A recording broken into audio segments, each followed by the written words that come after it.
Je pense que le cosmopolitisme est une forme de sociabilité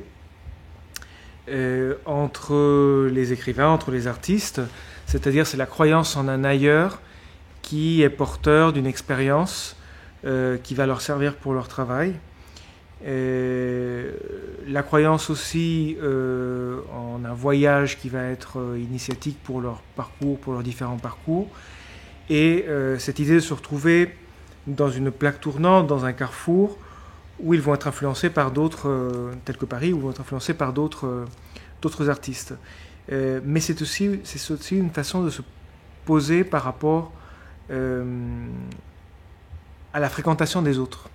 D'où l'intérêt des cafés, d'où l'intérêt des galeries, etc. Comment dire, le cosmopolitisme est toujours une entreprise collective.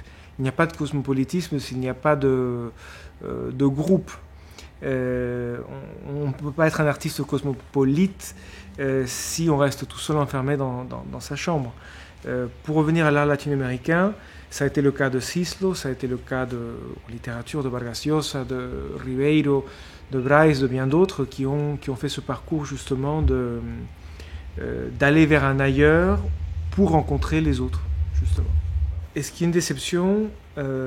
Oui, parce qu'il y a forcément déception dans la mesure où la force motrice de ce premier voyage est une illusion.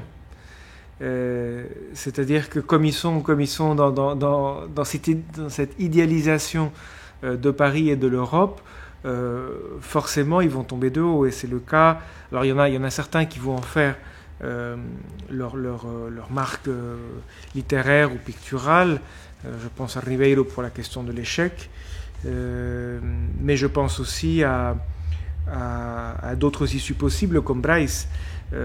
Bryce va détourner par l'humour, en fait, dans plusieurs de ses récits, l'aventure parisienne. Puisque l'aventure parisienne n'est plus, il n'y a plus un récit épique par rapport à ce qu'on arrive à faire à Paris. Tout ce Paris littéraire, finalement, est un Paris mental, est un Paris imaginaire. Et c'est dans la confrontation avec la réalité que, par exemple, Bryce va faire ressortir les étincelles de l'humour, et que Ribeiro, par exemple, va plutôt y voir un gouffre où enfoncer ses personnages. Donc je pense qu'il y a toujours une déception nécessaire, mais un apprentissage aussi. On avait parlé de ça tout à l'heure justement dans la conférence. Paris renvoie une image aux latino-américains qui peut être critique, qui peut être idéalisée aussi de l'Amérique latine, et qui permet aux latino-américains de s'apercevoir du fait qu'ils se sont construits eux-mêmes par rapport à une illusion, par rapport à un récit national, par exemple. Ça, c'est quelque chose de très précis et qui arrive souvent. C'est-à-dire qu'en tant que latino-américain, on est empreint de ce qu'on nous a dit sur notre pays, de qui nous sommes à l'intérieur de ce système, de ce récit en termes de narration. Et je pense que le passage par Paris confronte les récits et suscite finalement un regard critique sur la